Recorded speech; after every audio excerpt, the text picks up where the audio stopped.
Hello everyone, my name is Shivani Maurya and इस video में हम करने वाले हैं क्लिनिकल एंड थेरापेटिक न्यूट्रिशन का पार्ट 2। इससे पहले मैंने इसका एक और वीडियो बनाया, अगर आपने वो नहीं देखा तो उसको भी देख लेना। सो स्टार्ट करते हैं। इसमें इस वाले पार्ट में हम बहुत इंपॉर्टेंट टॉपिक कवर करने वाले हैं विच इज़ CVD। ये 10 मार्क में आता है। अगर डायरेक्ट 10 मार्क में आएगा, इसमें बहुत लिखना भी होता है। अगर 10 मार्क में नहीं आया तो इसका सिर्फ रिस्क फैक्टर, ये बहुत इंपॉर्टेंट है, ये 5 मार्क में आता है। मतलब ओवरऑल ये टॉपिक बहुत इंपॉर्टेंट है। या फिर सिर्फ इसका न्यूट्रिशनल मैनेजमेंट पूछ लेंगे। अब देखो, CVD के बारे में we all know, heart disease, ठीक है। इसके देखो डिफरेंट नाम देख लो। CHD which is coronary heart disorder, hypertension, heart failure, stroke which is cerebrovascular disease, and then peripheral arterial disease। So इसमें क्या होता है कि हार्ट का डिसऑर्डर है, ब्लड प्रेशर इंक्रीज हो गया, हार्ट फेल हो गया। स्ट्रोक मतलब कि ब्रेन में ब्लड सप्लाई रिड्यूस हो गई। पेरिफेरल आर्टरी डिजीज यानी कि आर्टरीज में जो ब्लड फ्लो था वो सही से नहीं हुआ, ठीक है। और इसके जो और भी अदर नाम है विच इज CVD का full form first of all की है कार्डियोवैस्कुलर डिजीज, एंड इसके अलावा कोरोनरी हार्ट डिजीज या डिसऑर्डर एंड हार्ट प्रॉब्लम्स। इनमें से किसी भी नाम से क्वेश्चन आएगा तो आपको यही लिखना है। अगर पूछा रिस्क फैक्टर ऑफ हाइपरटेंशन तो भी आप यही लिखोगे, हार्ट फेलियर तो भी आप यही लिखोगे, CHD लिखा है तो भी आप यही लिखोगे, ठीक है। So why I am explaining this topic is कि सबको CVD के बारे में पता है, क्या हार्ट प्रॉब्लम्स होती है, क्या क्या डाइट होती है, but here I am showing you the writing pattern. लिखना किस तरीके से है, क्या पूछा जाएगा तो क्या लिखना है, उस बात का बहुत ध्यान रखना है, क्योंकि हमारे पास टाइम और शीट्स दोनों लिमिटेड है। सो आई अगेन रिपीट कि आपको कितना आता है दैट डजेंट मैटर, आप शीट में क्या लिखते हो दैट मैटर्स, ठीक है। अब इसका एक बार डेफिनेशन देख लेते हैं। सो CVD is a group of disorders involving heart and blood vessels and it affects the regulation of blood through out the body, ठीक है। यानी कि पूरी बॉडी में हमारा ब्लड सर्कुलेशन कैसा हो रहा है ये उसको अफेक्ट करता है। एंड इसमें हमारा हार्ट और जो हमारी बॉडी की जितनी ब्लड वेसल्स हैं, इट्स लाइक आर्टरीज, वीना कावा, aorta, what ever the blood capillaries, वो सभी इन्वॉल्व होती हैं, ठीक है। And heart. सो इसके रिस्क फैक्टर देख लेते हैं। देखो, रिस्क फैक्टर और एटियोलॉजी कभी कभार कहीं ना कहीं सेम टू सेम भी होता है, बट इसका अगर क्लासिफिकेशन पूछा जाए तो आपको बहुत क्लियर कट इसको एक्सप्लेन करना पड़ेगा। सबसे पहला है मॉडिफाइबल। मॉडिफाइबल इज समथिंग कि जिसको हम मॉडिफाई कर सकते हैं। फॉर एग्जांपल डाइट, अगर किसी का डाइट सही नहीं है तो हम उस डाइट को मॉडिफाई कर सकते हैं। सेम फिजिकल एक्टिविटी, अगर किसी का सेडेंट्री लाइफस्टाइल है, वो पूरे टाइम बैठा रहता है, तो हम उसे इम्प्रूव कर सकते हैं उसकी लाइफस्टाइल में एक्सरसाइज इंक्लूड करके। Then again smoking. स्मोकिंग से क्या होता है ना कि जो आर्टरीज होती है ना उनमें प्लेग जमा हो जाता है। So that is why smoking अगर कोई पर्सन रिड्यूस कर देता है तो ऑब्वियसली उसके CVD के चांसेस रिड्यूस हो जाते हैं। Smoking, alcohol, same. Then obesity, stress, diabetes, high cholesterol, blood pressure, ये जितने भी फैक्टर्स हैं ये वो हैं जिन्हें हम कंट्रोल कर सकते हैं। यस, डायबिटीज़ को भी अगर हम सही डाइट कर लें अपनी, तो हम अपने डायबिटीज़ को भी रेगुलेट कर सकते हैं। सो विच मतलब कि हम अपने CVD को कंट्रोल कर रहे हैं, ठीक है। अब नॉन मॉडिफाइबल फैक्टर यानी कि हम इनको ठीक नहीं कर सकते, एक बार भाई हमारी बॉडी में आ गए तो आ गए, वी कांट डू। हम प्रिवेंट कर सकते हैं, अपने बाकी जो अदर फैक्टर हैं उनको बेटर कर सकते हैं कि हमें इन फैक्टर्स की वजह से आगे CVD ना हो, ठीक है। पहला है age. Normally we all know कि जब कोई पर्सन ओल्ड एज का होता है तो उसको हार्ट डिजीज होने के चांसेस बढ़ जाते हैं, क्योंकि भाई हमारा हार्ट जब से हम पैदा हुए हैं तब से बीट कर रहा है, तब उसी पल से वो हमारी पूरी बॉडी में ब्लड सप्लाई कर रहा है। सो नो डाउट कि हमारा जो हार्ट है वो वक्त के साथ ओल्ड हो रहा है, एंड जितना वो ओल्ड होगा उसकी वर्किंग एफिशिएंसी उतनी रिड्यूस हो जाएगी। सो ओल्ड एज में देर आर हाई चांसेस कि CVD हो सकते हैं। हाँ, अब नाउ डेज तो अर्ली एज में भी हो जा रहा है, वो स्ट्रोक होता है, अलग अलग कंडीशंस हैं। एंड जो आजकल इतना ज़्यादा हार्ट डिजीज़ का प्रेवलेंस है उसका एक बहुत ही बेसिक रीज़न है स्ट्रेस, ठीक है। सो भाई लाइफ से स्ट्रेस हटा दो, दिल की बीमारियां नहीं होंगी आपको। सेकंड इज जेनेटिक्स, यानी कि फादर को था CVD तो देयर इज अ चांस कि जो डॉटर या सन है उसको भी हो, उनको भी हो सकता है। Then gender. जेंडर की बात करें तो देखो, फीमेल्स को CVD होने का प्रेवलेंस ज़्यादा होता है as compare to males, because females rarely involve in exercise and physical activity things, that is why they have higher chances. Then authenticity. Authenticity is like particularly जैसे जो साउथ एशियंस होते हैं ना, उन्हें ज़्यादा रिस्क होता है CVD होने का, ठीक है। तो अगर लेट्स से क्वेश्चन में सिर्फ हमें रिस्क फैक्टर को एक्सप्लेन करने को बोला है and it is a 5 mark question, तो आप सबसे पहले लिखोगे मॉडिफाइबल, देन आप नंबर 1 लिखोगे डाइट, फिर आप डाइट को एक्सप्लेन करोगे कि किस तरीके से हमारी डाइट एक रिस्क फैक्टर हो सकती है। आप एक्सप्लेन करोगे कि अगर कोई पर्सन ऑयली डाइट कंज्यूम कर रहा है तो ऑब्वियसली उसको ऑयली डाइट खा रहा है, डाइट में फैट बहुत ज़्यादा है, फाइबर बहुत कम है, तो उसको सीवीडी होने के चांसेस हैं। एंड हम उसको इम्प्रूव कर सकते हैं अपने डाइट में फैट कम करके, फाइबर को इंक्रीज करके, एंड हम अपने जो फूड चॉइसेस हैं उसको इम्प्रूव करें, पैकेज्ड फूड की जगह होम कुक्ड फूड खाएं। ठीक है, तो आपको वो सब चीज़ एक्सप्लेन करनी है। सेम फिजिकल एक्टिविटी, स्मोकिंग है, ओबेसिटी है, ये सारे फैक्टर्स आपको वन बाय वन एक्सप्लेन करने होंगे 2 to 3 लाइन्स में कि ये क्यों और कैसे इफेक्ट कर रहा है। ठीक है, अगर सिर्फ रिस्क फैक्टर पूछा जा रहा है, और अगर कंप्लीटली पूछा जा रहा है कि भाई 10 मार्क्स में पूरा एक्सप्लेन करो, aetiology, diagnosis and nutritional management, तो थोड़ा थोड़ा लिख दोगे तो भी मोर देन इनफ है। ठीक है, नेक्स्ट इज एटियोलॉजी। देखो, अब aetiology is kind of similar to risk factors, but थोड़ा सा डिफरेंस ये है कि रिस्क फैक्टर में क्या होता है कि वो सारे फैक्टर जो उस प्रॉब्लम को या उस बीमारी को बढ़ा, उसको कॉज कर सकते हैं। ठीक है, लेकिन जब हम बात करते हैं एटियोलॉजी की, तो हम इसमें देखते हैं कि उस बीमारी का ओरिजिन क्या है, व्हाट इज द कॉज, और उसको स्टडी करते हैं, ओरिजिन को स्टडी करते हैं हम। ठीक है, सबसे पहला जो ओरिजिन है वो है एथेरोस्क्लेरोसिस। एथेरोस्क्लेरोसिस एक ऐसी कंडीशन है जिसमें क्या होता है कि जो पर्सन की ब्लड कैपिलरीज होती हैं, ऐसा वहाँ पर ना प्लेग जमा हो जाता है। प्लेग क्या होता है? फैट और कोलेस्ट्रॉल के डिपॉजिट्स, जिससे क्या होता है, अब जब ब्लड फ्लो होगा तो भाई उसको एरिया कम मिलेगा, एरिया कम मिलेगा तो ब्लड प्रेशर इंक्रीज होगा। एंड एक टाइम ऐसा आ सकता है कि जो प्लेग है वो इतना बढ़ गया कि ब्लड सप्लाई नहीं हो पा रहा है। ठीक है, सो इसकी वजह से अगर ये जो ब्लड सप्लाई अगर ब्रेन की तरफ रुक गया तो स्ट्रोक हो जाएगा, हार्ट की तरफ रुक गया तो हार्ट फेलियर हो जाएगा, एंड किसी स्पेसिफिक ऑर्गन की तरफ अगर प्लेग बन गया तो वहाँ ब्लड सप्लाई नहीं हो रहा है तो उस पर्टिकुलर प्रॉब्लम का, उस पर्टिकुलर ऑर्गन का फेलियर हो जाएगा। ठीक है, now buildup of plague in blood vessels result in the narrowing and blockage। ठीक है, next is high blood pressure. High blood pressure से आर्टरीज डैमेज हो जाती हैं, सीवीडी होने का रिस्क बढ़ जाता है। Diabetes could be a cause, because diabetes में क्या होता है, हमारे जो ब्लड वेसल्स होती हैं वो डैमेज होती हैं, क्योंकि बार बार जब ब्लड ग्लूकोज स्पाइक होता है, दैट इज वाई डायबिटीज का लाइक हम बोल सकते हैं कि नेक्स्ट स्टेप होता है सीवीडी। अगर किसी ने अपना डायबिटीज के बाद भी ध्यान नहीं रखा तो उसको सीवीडी होगा डायरेक्टली। ठीक है, देन हाई एलडीएल। एलडीएल की फुल फॉर्म होती है लो डेंसिटी लिपिड्स। ठीक है, ये एक टाइप के बैड कोलेस्ट्रॉल होते हैं, इसको डाइट से रिमूव कर देना चाहिए। अगर कोई इन्हें बहुत ज़्यादा कंज्यूम कर रहा है तो they might have chances of CBD. And other factors like smoking, sedentary lifestyle, stress, जो हमने पहले टियोलॉजी में डिस्कस किया है वही सब। ठीक है, तो अगर सिर्फ पूछा जाए कि डिस्क्राइब द थियोलॉजी, तो आप ये 5 पॉइंट लिखोगे और उनको एक्सप्लेन करोगे। ठीक है, नेक्स्ट इज क्या क्या सिम्टम्स होते हैं।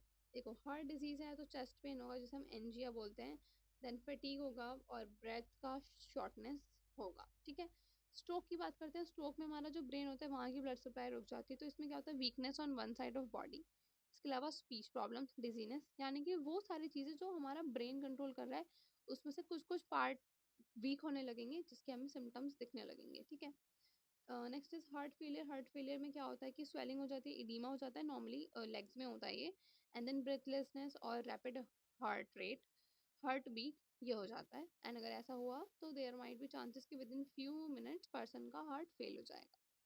अब बात करते हैं डायग्नोसिस की कि हम ये पता कैसे लगाएंगे। सिम्टम्स तो हमने देख लिए, बट हम उन सिम्टम्स को कंफर्म कैसे करेंगे कि सीवीडी है। सबसे बेसिक चीज़ है ब्लड टेस्ट। ब्लड टेस्ट में कोलेस्ट्रॉल, ट्राइग्लिसराइड यानी कि फैट्स, ब्लड शुगर, ये सब कुछ चेक कर लेंगे। Then we have ECG machine, ECG which is electrocardiogram, जिससे कि हम हार्ट के रिदम को मॉनिटर कर सकते हैं। नेक्स्ट इज इकोकार्डियोग्राम, जो हमारे हार्ट फंक्शन को मॉनिटर करता है। देन वी हैव एंजियोग्राफी, जिससे हम ये देख सकते हैं कि हमारी आर्टरीज में कोई ब्लॉकेज तो नहीं है। ये वाला जो डायग्नोसिस होता है ना, ये एथेरोस्क्लेरोसिस के कंडीशन में ही कर दिया जाता है। देन वी हैव स्पेगनैनोमीटर, वो जो मशीन होती है जिससे किसी भी पर्सन का ब्लड प्रेशर मेजर किया जाता है। Moving on to dietary and nutritional management. देखो, इसको ना बहुत ध्यान से लिखना है। आपको डाइटरी गोल्स अलग से लिखने हैं, एंड फिर न्यूट्रिशन या फिर फूड की बात करेंगे, डाइट की बात करेंगे, क्या क्या देना है, क्या क्या अवॉइड करना है। ठीक है, इनको बहुत ही डिस्टिंग्विश करके आपको लिखना होगा, ये दोनों ही चीज़ें मिक्स नहीं करना है। ठीक है, सो डाइटरी गोल्स की बात करें, अगर हमें एलडीएल या कोलेस्ट्रॉल लो करना है तो डाइट में ट्रांस फैट, सैचुरेटेड फैट, ये सब रिड्यूस करना होगा और फाइबर का अमाउंट इंक्रीज करना होगा। ठीक है, अगर हो सके तो आप सैचुरेटेड फैट्स के एग्जांपल दे सकते हो, जैसे कि घी, बटर, ठीक है, तो ये सब अवॉइड करना। देन अगर ब्लड प्रेशर कंट्रोल करना है तो सोडियम का अमाउंट रिड्यूस करना होगा, पोटेशियम का अमाउंट बढ़ाना होगा, जिसके लिए नॉर्मली कोई भी हाइपरटेंशन का पेशेंट पेशेंट जो है वो एप्पल कंज्यूम कर सकता है, अपनी डाइट में एप्पल को ऐड कर सकता है, ठीक है, Apple is rich in potassium. Next, अगर ब्लड शुगर का मैनेजमेंट करना है तो लो जीआई कार्ब्स खाना होगा, रिफाइंड शुगर को कम्प्लीटली अवॉइड करना होगा। देन वेट लॉस करना है तो कैलोरी डेफिशिएंट बैलेंस्ड मील्स लेने होंगे, एंड नॉर्मली हम 1200 kilo calories per day recommend करते हैं कैलोरी डेफिसिट डाइट में भी, ठीक है। देन प्रिवेंट क्लॉट्स या फिर जो प्लेग होते हैं उनका प्रिवेंशन प्रिवेंट करना है तो ओमेगा 3, ओमेगा 6, ये सब फैट्स कंज्यूम करना चाहिए। हाइड्रेशन यानी कि अपना वाटर लेवल बढ़ा देना चाहिए, वाटर का कंजम्पशन। देन एंटीऑक्सीडेंट्स डाइट में ऐड करने चाहिए। एंटीऑक्सीडेंट्स जो हमें नॉर्मली फ्रूट्स और बेरीज एंड वेजिटेबल से मिल जाते हैं, ठीक है। अब बात करेंगे रिकमेंडेड फूड की क्या क्या डाइट में होना चाहिए। होल ग्रेन्स होने चाहिए क्योंकि उसमें फाइबर होता है। देन फ्रूट्स एंड वेजिटेबल्स होने चाहिए क्योंकि it contains antioxidant. Then legumes and pulses क्योंकि उसमें प्रोटीन होता है। देन फैटी फिश से गुड क्वालिटी ऑफ फैट मिलता है।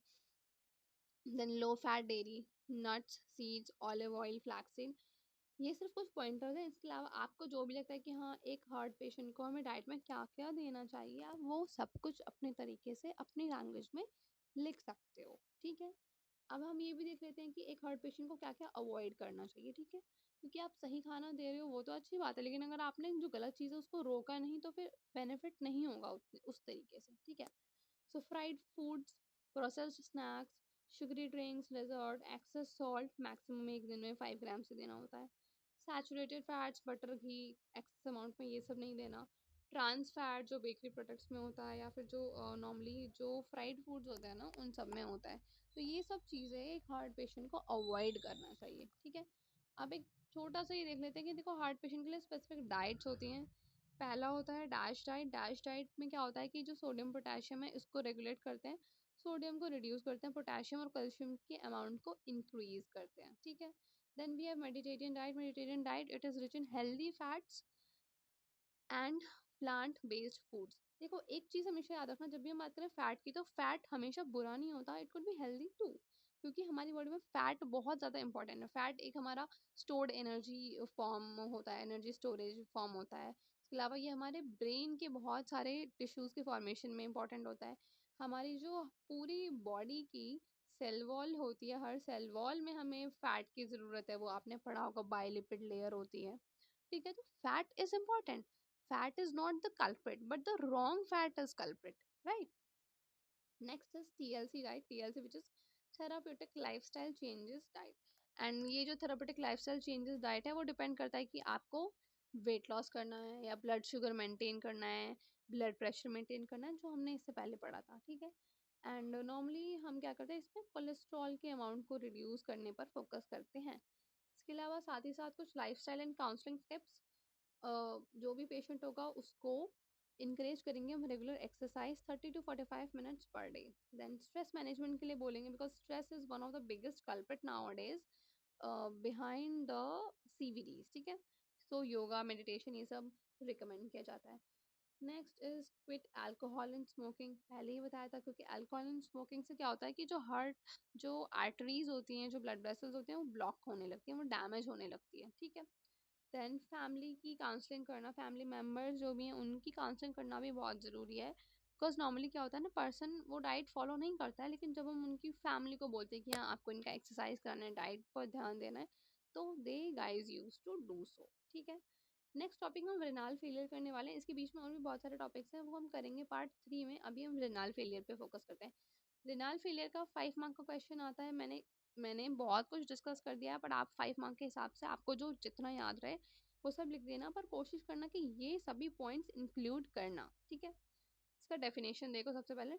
रेनाल और kidney failure is a condition in which the kidneys lose their ability to filter waste product, maintain fluid and electrolyte balance and regulate blood pressure, ठीक है।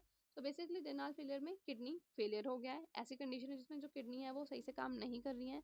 क्या काम होता है उनका? टू फिल्टर वेस्ट प्रोडक्ट का फिल्ट्रेशन, फ्लूइड और electrolyte को मेंटेन करना, इसके अलावा ब्लड प्रेशर को रेगुलेट करना, ये सारे काम किडनी के होते हैं। किडनी नहीं करेगी, फेल हो जाएगी, तो हम उसे बोलेंगे रेनाल फेलियर, ठीक है। It leads to toxic accumulation in the body, और अगर उसको ट्रीट नहीं किया गया तो ये हैजार्डियस भी हो सकता है, ठीक है। दो टाइप होते हैं इसके, एक्यूट रेनाल फेलियर, क्रियोनिक। एक्यूट नाम से ही समझ आ रहा है, शॉर्ट टर्म होता है। क्रियोनिक लॉन्ग टर्म होता है, ठीक है। एक्यूट में क्या होता है, sudden loss of kidney function, and ये रेजिस्ट रिवर्सिबल होता है, हम इसको वापस बैक टू नॉर्मल ला सकते हैं। बट जो क्रियोनिक है वो ग्रेजुअल होता है, धीरे धीरे होता है, और इरिवर्सिबल होता है, जिसमें कि किडनी फंक्शन कम्प्लीटली हमेशा के लिए चला जाता है। एटियोलॉजी की बात करें तो देखो, ये दोनों के अलग अलग एटियोलॉजी हैं। फर्स्ट इज कि हम एक्यूट की बात कर रहे हैं, एक्यूट रेनाल फेलियर, ART, जिसमें क्या होता है, डिहाइड्रेशन हो गया है, हो गए हैं, सेप्सिस हो गया है, ब्लड लॉस बहुत ज़्यादा हो गया है ड्यूरिंग सर्जरी, टॉक्सिसिटी हो गई है ड्रग की, एंटीबायोटिक्स का कंजम्पशन बहुत ज़्यादा है, या यूरिनरी ट्रैक ऑब्स्ट्रक्शंस, ये सब कुछ हुआ तो एक्यूट रेनाल फेलियर होने के चांसेस हैं। बट अगर हम बात करें chronic which is long term renal failure की, which is CRF, sorry, CRF क्यों होता है, इसका एक बहुत बड़ा कॉज होता है diabetes mellitus, because you guys should know कि diabetes is a slow poison. एक बार हो गया तो ये बॉडी के अलग अलग पार्ट्स को अलग अलग तरीके से डैमेज करता है। सो जो डायबिटीज मिलाइटस होता है ना कंडीशन, उसमें रेनाल फेलियर होने के चांसेस होते हैं, किडनी सही से काम नहीं करती। Hypertension could be a reason, polycystic kidney disease, यानी कि किडनी में सिस्ट का फॉर्मेशन हो गया, वो भी बहुत सारे। Then long term use of nephrotic drugs, बहुत ज़्यादा समय तक अगर कोई पर्सन ड्रग कंज्यूम कर रहा है तो उसको कोरियोनिक रेनाल फेलियर होने के चांसेस होते हैं। बात करेंगे साइंस एंड सिम्टम्स की, तो ओलिगोरिया वजह की लो यूरिन, बहुत कम यूरिन प्रोड्यूस हो रहा है, एडिमा हो गया है, fatigue, weakness, weight loss, nausea, vomiting, itching, dry skin, high blood pressure, fluid का overload, heart strain, bone pain, muscle cramp, ये सारे सिम्टम होते हैं अगर किसी पर्सन का रेनाल फेलियर हो गया है तो। इन शॉर्ट उसकी लाइफ तो भाई नर्क बन जाती है, क्योंकि आप देखो, बोन सही से काम नहीं करी, मसल सही से काम नहीं करी, बॉडी पेचिंग हो रही है, स्किन ड्राई हो गई है, नोजिया, वॉमिटिंग, कुछ खा नहीं सकते, पूरे टाइम फटीग फील हो रहा है, वीकनेस है, हाई ब्लड प्रेशर है, तो मतलब ऐसा क्या नहीं है जो एक रेनाल फेलियर पेशेंट को नहीं हुआ। तो it is a very very very serious condition. Diagnosis की बात करें, so we have few test, serum creatine test, electrolyte test, electrolyte को मेजर करने के लिए, देन GRF एस्टिमेशन, जिसे हम EGRF भी बोलते हैं, GFR सॉरी, GFR का मतलब होता है ग्लोमुलर फिल्ट्रेशन रेट, यानी कि हमारी किडनी किस रेट पे वेस्ट प्रोडक्ट को फिल्टर कर रही है, ठीक है। उससे हम किडनी फंक्शन है उसकी इफिशियंसी का पता लगा सकते हैं। देन वी हैव यूरोलाइसिस, जिसमें कि हम यूरिन में प्रोटीन या फिर ग्लूकोज का कितना अमाउंट है वो कैलकुलेट कर सकते हैं। डाइटरी मैनेजमेंट की बात करें तो प्रोटीन इंटेक रिड्यूस कर देना है, जो भी इलेक्ट्रोलाइट है उनका इंटेक भी रिड्यूस करना है, फ्लूइड को रिस्ट्रिक्ट कर देना है, क्योंकि बहुत ज़्यादा फ्लूइड अगर आप कंज्यूम करोगे तो किडनी पर लोड पड़ेगा। अगेन, डायलिसिस के बाद न्यूट्रिएंट्स का अमाउंट एडजस्ट करना is very important. Dietary modification की बात करते हैं तो देखो, एनर्जी 30 to 35 किलो कैल्स देना है पर KG body weight of person for per day, ठीक है। क्यों देना है, ताकि मसल्स का ब्रेक डाउन ना हो। प्रोटीन की बात करें तो उसमें दो कंडीशन होती है, प्री डायलिसिस में तो लो प्रोटीन देना होता है, पोस्ट डायलिसिस में हाई प्रोटीन। अभी लो कितना होना चाहिए, 0.6 to 0.8 ग्राम पर केजी, एंड अगर हाई टू मॉडरेट है तो 1.2 to 1.3 ग्राम पर केजी। सोडियम 2.5 ग्राम से भी कम, यानी कि बहुत ही कम। फ्लूइड्स, टोटल आउटपुट यूरिन मिलाकर भी it should be 500 ml only. कुछ टिप्स देखो, यानी कि कुछ डाइट में क्या क्या चीज़ें इंक्लूड करना चाहिए। Use egg white, paneer in moderation, क्योंकि गुड सोर्स ऑफ प्रोटीन है। Then boil and discard water from vegetables, क्योंकि पोटेशियम मतलब इलेक्ट्रोलाइट कम होगा, ठीक है। Then small frequent meals to avoid nausea, ज़्यादा एक बार में खा लोगे तो नोजिया हो सकता है पर्सन को या पेशेंट को। Then monitoring body weight daily for fluid balance का पता लगाने के लिए बॉडी वेट को रोज़ मॉनिटर करना is very important. Then next which is last है इसकी, प्रोसेस्ड और can food should be avoided, क्योंकि इसमें क्या होता है, इलेक्ट्रोलाइट का अमाउंट, सोडियम बहुत ज़्यादा होता है, पोटेशियम बहुत ज़्यादा होता है, और ये किडनी पेशेंट को काफ़ी नुकसान पहुँचाएगा। So that's all for this video, मिलते हैं नेक्स्ट वीडियो में, तब तक के लिए bye bye, take care, happy learning.